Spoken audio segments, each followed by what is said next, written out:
Hello everyone, welcome to Sri Ram's IAS YouTube channel. This is your mentor Arsu Kakkar.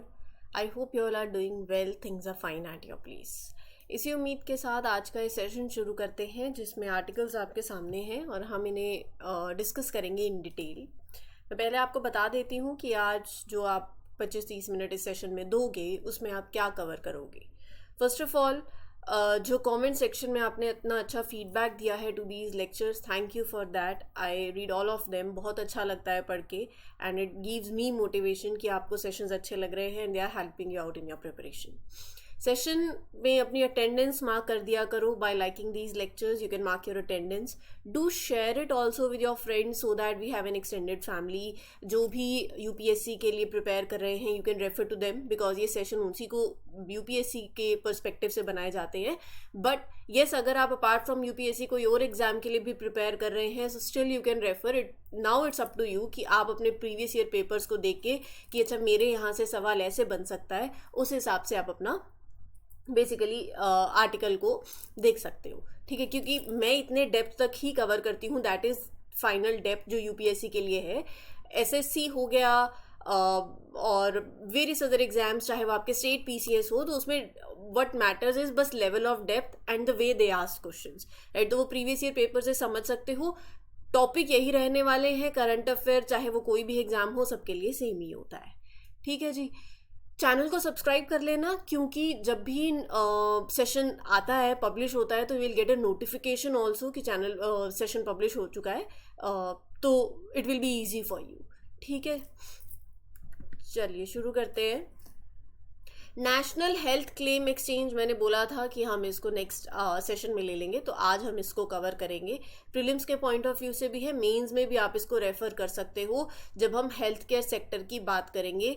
जब भी ऐसा कोई mains के perspective से व्हेन यू आर राइटिंग अच्छा सरकार क्या कर रही है, what all has been done, what we are doing, तो वो जब हम आज हेल्थ, हमारा जो लास्ट आर्टिकल है आज का मेंस ओरिएंटेड, वो भी इसी पे बेस्ड है। ये आपके जीएस पेपर 2 चाहे ये हो, GS potential in the health care sector, GS क्या हेल्थ केयर सर्विसेज के अंदर चैलेंजेस आ रहे हैं, क्या सिग्निफिकेंस है उनका, क्या स्टेटस है हमारे हेल्थ केयर सेक्टर का, तो वो सारा डिस्कस करेंगे। हिंदू में आर्टिकल भी आया था, एडिटोरियल भी था।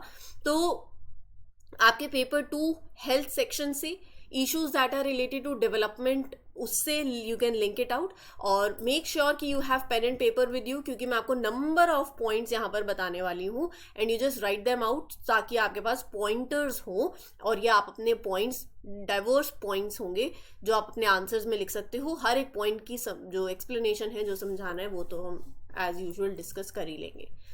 Subansiri lower hydro electric project, why it is in news, ये सारी discussion I will do. Prelims के पॉइंट ऑफ व्यू से भी ये आर्टिकल इम्पॉर्टेंट है। फिर हम यहाँ पर सुबनसिरी रिवर के बारे में भी बात करेंगे। ठीक है जी, just give me a minute.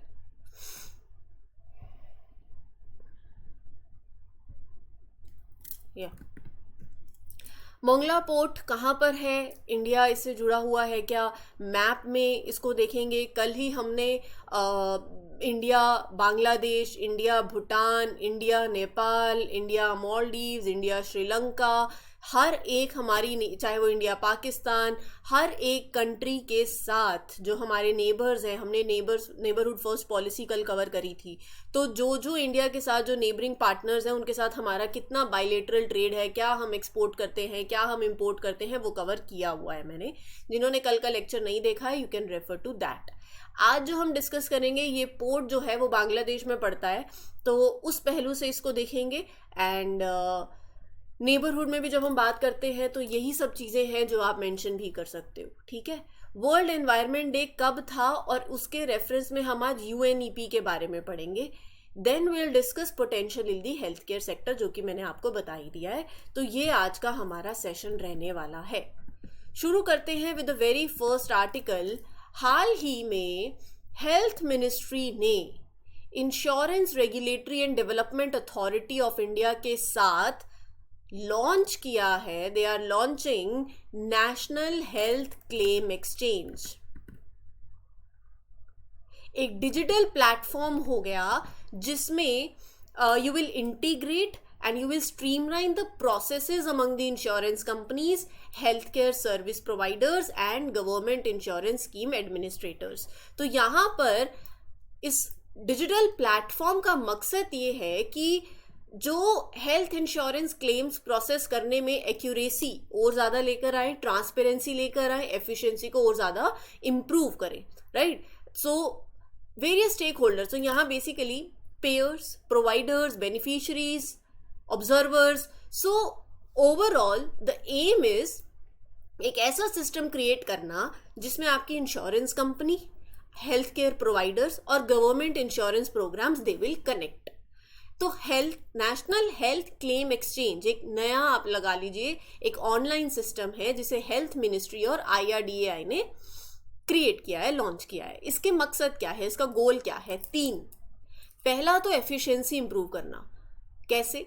You will make the process of handling these health insurance claims more faster, more smoother, and you will ensure कि हर कोई that is involved, they can see, they can understand कि हर एक claim के साथ what is happening with each claim, right? और जो भी claims process करने में mistakes होती थी तो उसको भी कम करेगा ये.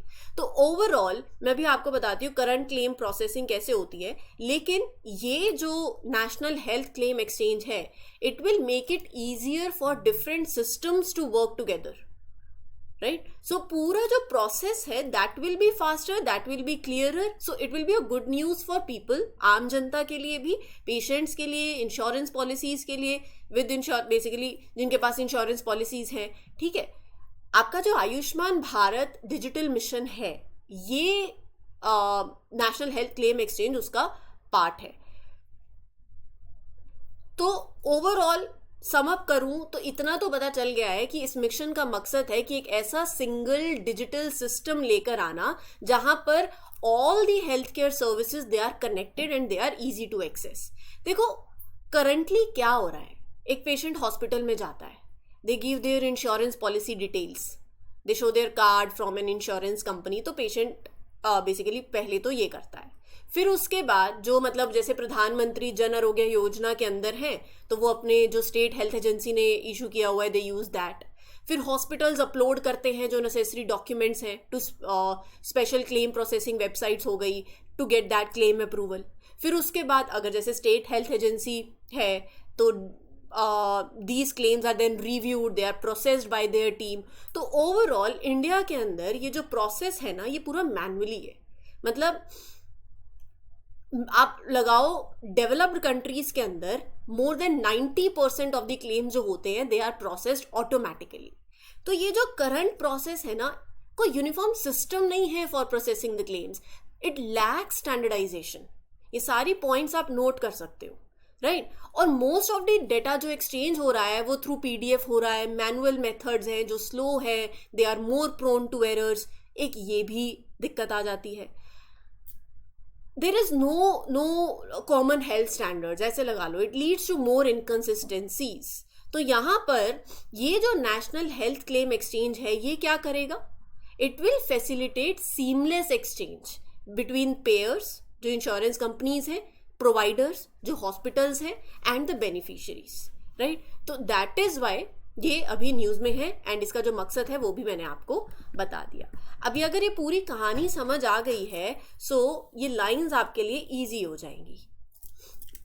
एक डिजिटल प्लेटफॉर्म है which will bring together insurance companies, health care sector service providers and government insurance scheme administrators. तो इसका मकसद क्या है? एफिशिएंसी, ट्रांसपेरेंसी और एक्यूरेसी को एनहांस करना इन क्लेम्स प्रोसेसिंग, राइट. ये everything I have discussed. It enables seamless interoperability of health claim processing. It aligns with the goals of Ayushman Bharat Digital Mission.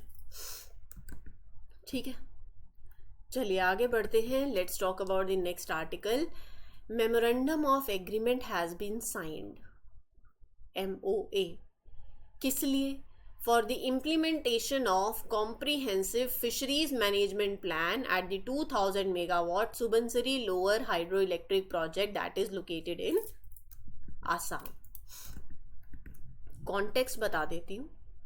And Subansiri इस जो हाइड्रो इलेक्ट्रिक प्रोजेक्ट है इसके बारे में भी बात करेंगे और इस रिवर के बारे में भी बात करेंगे. ये जो एग्रीमेंट है, it is for executing a comprehensive plan, जिसका मकसद है, जिसका एम है managing the fisheries at Subansiri lower hydro electric project, जिसकी कैपेसिटी है 200 मेगावाट की और असम में ये सिचुएटेड है। इस एग्रीमेंट का बेसिकली पर्पस क्या है? ये इंश्योर करना कि सस्टेनेबल फिशरीज प्रैक्टिसेस हो एंड जो एनवायरमेंटल इम्पैक्ट जो एसोसिएटेड है वो you mitigate that with the hydro electric project. ये जो Subansiri lower hydro electric project है, अब मैं बार बार ये नहीं बोलूंगी, I simply refer to as project, ठीक है जी। एक अंडर कंस्ट्रक्शन ग्रेविटी डैम है। It is a massive construction project जो कि कहाँ हो रहा है? That is happening on Subansiri river. कहाँ पर है? अरुणाचल प्रदेश और आसाम के बॉर्डर पे पड़ता है।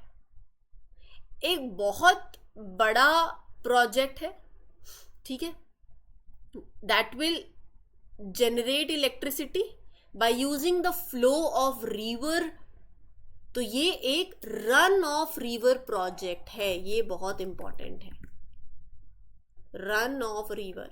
Now what is this run of river project? देखो, आपको इस टर्म से ही पता चल जाना चाहिए रन ऑफ रिवर। जब रिवर बह रही है, the natural flow of the river जो है, आप you are using that to harness, you are harnessing that natural flow of river to generate electricity.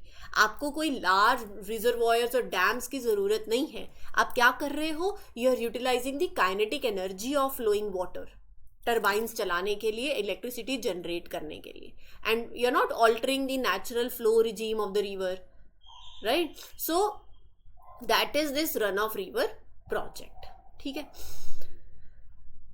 अब और बात कर लेते हैं इसके बारे में, चलिए। सो एक अंडर कंस्ट्रक्शन ग्रेविटी डैम है, ये मैंने आपको बता दिया है, on the Subansiri river and Arunachal Pradesh और आसाम के बॉर्डर पे पड़ता है। It will be the single largest hydroelectric plant in India and when completed and is a run of river project. ये जो प्रोजेक्ट है, it is being developed by state run national hydro power corporation, ठीक है। Now what about Subansiri river? एक trans Himalayan river है, right bank tributary है Brahmaputra river की। इसको गोल्ड रिवर भी बोला जाता है क्योंकि सुबनसिरी रिवर जो है that is famous for its gold dust. आप ऐसे लगा लो गोल्ड पार्टिकल्स के लिए यहाँ पर मिलते हैं इसमें। सो असम से, अरुणाचल प्रदेश से, तिब्बत से ये बहती है और ये ओरिजिनेट होती है from the Himalayas in China and flows towards the east and south east into India, जहां पर फिर ये ब्रह्मपुत्र के साथ जुड़ जाती है। होमवर्क ले लो, फैक्चुअल बातें मैंने कर दी हैं, मैप में आपको देखना है। ब्रह्मपुत्र रिवर के साथ ये नदी जुड़ती है इन दी लखीमपुर डिस्ट्रिक्ट ऑफ आसाम। तो 518 किलोमीटर लंबी है ये, इसकी लेंथ है। ड्रेनेज बेसिन इसका 32,640 स्क्वायर किलोमीटर्स का है। ब्रह्मपुत्र की लार्जेस्ट ट्रिब्यूटरी है, मतलब it contribute 7.92% of the Brahmaputra's total flow and the high topographic variation make this region a potential zone for harnessing it for hydro power. Basically last line यही कह रही है, one of the reason that it is significant is it has lots of, ऐसे लगा लो, ups and downs in its path. तो it makes it a good place to build any hydroelectric dams for generating the project, for generating the electricity. Sorted है? आगे बढ़े। India is looking to operate the Mongla port in Bangladesh and build a new terminal aiming to counterbalance China's strategic presence in the region. Context समझ आ गया होगा, है ना? India's interest in operating this port in Bangladesh is driven by its strategic considerations. ऐसा करने से India का मकसद है, जो चाइना का ग्रोइंग इन्फ्लुएंस है, प्रेजेंस है रीजन के अंदर, उसको काउंटर बैलेंस करना, राइट? बे ऑफ बंगाल वाले एरिया में China will enhance its strategic foothold. It will help in providing that economic advantage, geopolitical advantage, और obviously आपके बांग्लादेश के साथ फिर जो रिश्ते हैं, संबंध हैं, वो तो और ज़्यादा गहरे होंगे ही सही.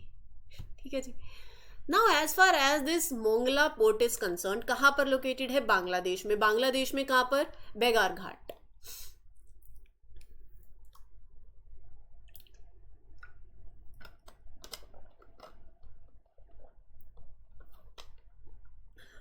ठीक है.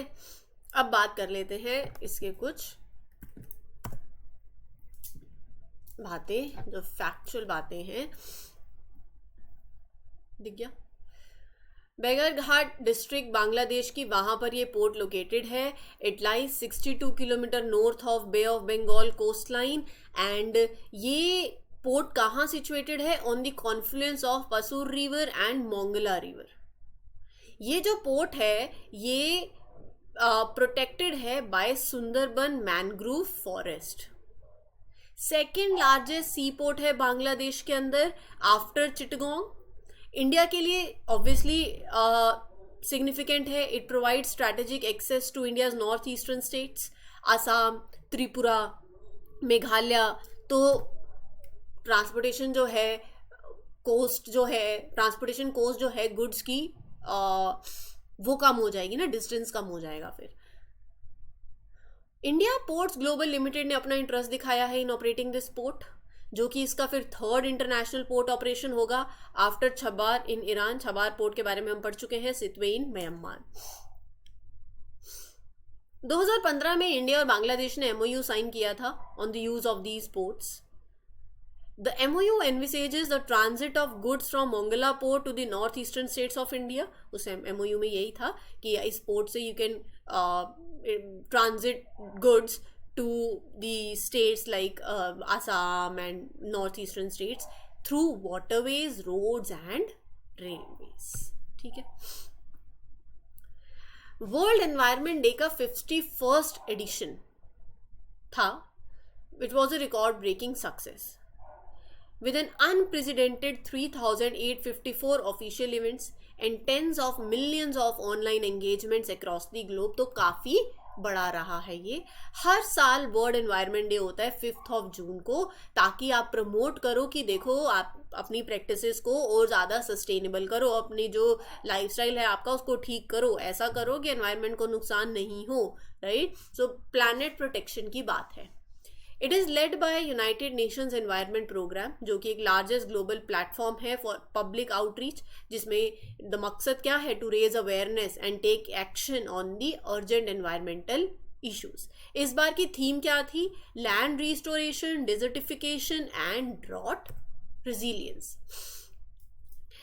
यूनाइटेड नेशन जनरल असेंबली ने 5 जून को वर्ल्ड एनवायरनमेंट डे डिक्लेयर किया. कब? During Stockholm conference on human environment, जो कहाँ पर हुई थी? स्टॉकहोल्म, स्वीडन के अंदर 1972 में. ये पहली वर्ल्ड कॉन्फ्रेंस थी to make environmental protection a major issue. इसी सेम ईयर में UNEP वॉज एस्टैब्लिश्ड. ठीक है. तो ऑब्वियसली ये बात कर रहे हैं कि वर्ल्ड एनवायरनमेंट डे जो रहा है, पहली बार इसको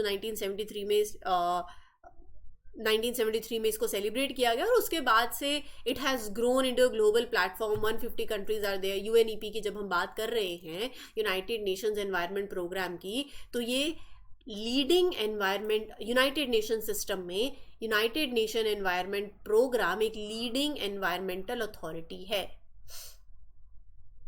एनवायरमेंटल स्टैंडर्ड्स को और ज़्यादा स्ट्रेंथन करना, ऐसी प्रैक्टिसेस अडॉप्ट करना, राइट, वो UNEP करती है. ठीक है. UNEP आपने बहुत बार पढ़ा होगा रिपोर्ट्स वगैरह के लिए. अच्छा, ये रिपोर्ट किसने पब्लिश करी, ये रिपोर्ट किसने पब्लिश करी, आता रहता है. तो इसका मेन काम क्या है? To make sure that countries follow good environmental rules, practices, चाहे वो लोकली हो चाहे वो ग्लोबली हो. क्लाइमेट चेंज हो रहा है, we are losing nature biodiversity, we are dealing with pollution. So UNEP के जो बड़े गोल्स हैं, that is to figure out all these things. They work on fixing those problems. How? By helping the countries कि भैया you switch to using less carbon resources, less carbon and their resources. Make better laws about the environment. Protect your important ecosystems. इसका headquarter कहाँ है? Nairobi, Kenya के अंदर. ठीक है. What are the reports that are published by UNEP? Emission Gap Report, Global Environmental Outlook, Frontiers, Invest into Healthy Planet. ठीक है. ये it provides secretariat functions for number of multilateral environmental agreements. Convention on Biodiversity, CITES, Minamata Convention on Mercury, Vienna Convention, Montreal Protocol, Convention on Migratory Species, जो कि आपके static environment के साथ connect करता है. ठीक है. चलिए डिस्कस करते हैं हमारा आज का last article, the delicate balancing of health care cost. उससे पहले ये आप 2021 का मेंस का क्वेश्चन देखो जिसका आप आज आंसर लिखोगे, और यहाँ पर ये जो कंटेंट मैं आपको शेयर करूँगी, यहाँ डेटा होगा, उसको आप यहाँ पर यूज़ कर सकते हो. Besides being a moral imperative of welfare state, primary health structure बहुत ज़रूरी है. It is a necessary pre condition for sustainable development. Analyse 2021 का ये क्वेश्चन है. अब ऐसा नहीं आएगा कि अच्छा इंडिया के करंट स्टेटस और पोटेंशियल को डिस्कस करो इन दी हेल्थ केयर सेक्टर और आप ये एज इट इज़ लिखाओ. यूपीएससी है, मजाक नहीं है. तो इसीलिए ये जो चीज़ें होती हैं आप इसको किस तरीके से यूज़ करेंगे. सब्जी बनाते हैं, उसके ऊपर धनिया डालते हैं. धनिया क्या करता है? सब्जी की खूबसूरती को और ज़्यादा बढ़ा देता है, सब्जी सुंदर दिखने लग जाती है. तो ये वैसा काम, ये जो डेटा है ये उस धनिया की तरह काम करता है. ठीक है, थोड़ा तो समझोगे इस बात से. चलिए हेल्थ केयर सेक्टर की बात करते हैं. Current status, India has a health care system जिसके अंदर आपका पब्लिक सेक्टर भी आता है, प्राइवेट सेक्टर भी आता है. 1.4, ये डेटा को मैं भी बताऊंगी, मैं वैसे आपको बता रही हूँ. 1.4 बिलियन पीपल को you are providing medical services. अभी सुप्रीम कोर्ट सोच रही है about making the cost of medical procedures same for both public and private hospitals. ऐसा करने से हेल्थ केयर तो अफोर्डेबल हो जाएगी, लेकिन कुछ लोगों को ये टेंशन है अगर सेम प्राइसेस हो गए तो हेल्थ केयर की क्वालिटी कम हो जाएगी. A hospital might become less able to give good care if they have to follow the strict price rules. Right. हम बात कर लेते हैं इंडिया के करंट हेल्थ केयर सेक्टर की, उसके स्टेटस की, उसके पोटेंशियल की. Government has been increasing it spending on health care. 2022-23 में जीडीपी का 2.1% स्पेंड किया था, एंड मतलब as compare to the previous year जब 1.6% था पहले. तो मतलब हेल्थ केयर सर्विसेज के अंदर across the country you are improving your commitment. Health care sector एक मेजर सोर्स ऑफ एम्प्लॉयमेंट भी है. लगभग 7.5 मिलियन पीपल को you are giving jobs. Healthcare market is expanding rapidly. It was valued 110 billion US dollar in 2016 और अभी ये 2025 तक it will reach to 638 billion US dollars. मतलब हेल्थ केयर सर्विसेज की डिमांड है, प्रोडक्ट्स की डिमांड है. और लास्टली इंडिया एक मेजर पॉपुलर डेस्टिनेशन है for medical tourism. Medical tourism मतलब मेडिकल ट्रीटमेंट लेने के लिए when people from around the world they come to India because of its skilled medical professionals, advanced facilities and cost effective treatments. 2024 के अंदर it is expected कि medical tourists that will be visiting India it will reach 7.3 million. ठीक है. हमारा जो health care sector है उसमें enormous potential है for growth and innovation. कुछ पॉइंट्स बता रही हूँ, लिख लो. पहला तो जब हम AI की बात करते हैं ना, इंटीग्रेशन ऑफ AI ये एक्सपेक्ट किया जा रहा है कि it will create around 3 million new jobs in the health care sector bye 2028. India has large pool of skilled healthcare professionals, doctors, nurses, specialists. This workforce is very essential for providing quality healthcare. Telemedicine, providing medical services remotely using technology, यही telemedicine है. That is also rapidly growing in the market. Predict किया जा रहा है कि 2025 तक it will reach $5.4 billion. More and more people are turning to telemedicine for their healthcare needs now. Health care sector में बहुत सी एडवांसमेंट्स हुई हैं, जैसे अभी रिसेंटली बात करी, राइट. डायबिटीज़, कार्डियोवेस्कुलर डिसीजेस के लिए हमारे पास नॉन कम्युनिकेबल डिसीजेस को टैकल करने के लिए we have this national programme also. ठीक है. इंडिया की pharmaceutical industry is playing a very significant role. अभी बायो फार्मास्यूटिकल अलायंस के बारे में मैंने आपके साथ कल परसों बात करी थी. लेकिन चैलेंजेस क्या हैं? पहला तो है infrastructural gap between the urban and rural areas. Most of your healthcare professionals, they are concentrated in cities. They are leaving rural regions. Right? तो एक तो ये. दूसरा, shortage of healthcare professionals. 1000 लोगों में you have like 0.8 doctors in India. Public healthcare funding is inadequate. It leads to high out of pocket expenses. होता है ना, फाइनेंशियल स्ट्रेन पड़ता है. फिर you avoid treatments. Non communicable diseases का burden बढ़ता जा रहा है. मोर्टेलिटी रेट्स फिर बढ़ती है. ठीक है. अब हम कर क्या सकते हैं? What can be do? पहला तो technological innovation, infrastructure investment, involve private healthcare providers, stakeholders, right? Engage them. That can help you understand the healthcare dynamics more better. Government, you allow subsidies to support research and development in private hospitals. Public private partnership हो सकती है. Mental health workforce increase कर सकते हैं, right? And you should have dynamic pricing models based on factors like patient की income, medical necessity. तो ये कर सकते हो आप. That will reduce healthcare disparities. What all can be done? You can also share your points in the comment section. ठीक है. इस particular article session के लिए इतना ही. We'll meet you in other lectures. Till then, take care. Good luck. Good wishes. This is your mentor Arzu Kakkar signing off. Happy learning. All the best. Take care. Thank you.